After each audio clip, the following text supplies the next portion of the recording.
Hello mga friends, mga bay, mga inday.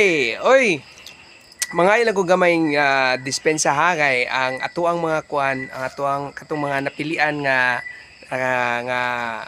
napilian nga makadawat o koi o goldfish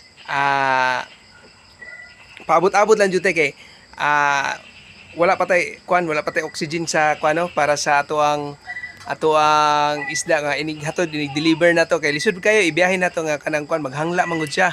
So na tendency nga pwede siya mamatay along the way nga sa travel niya. So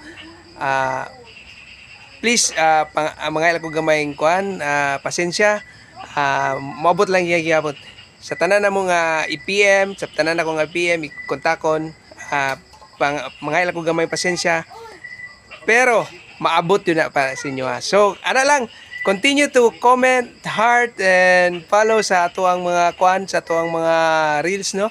Kung asa, unsang mga klase nga mga kuan, asa dapit nga lugar sa Davao ang akong gina-picture. Salamat mga friends, mga bay, mga inday. Bye-bye!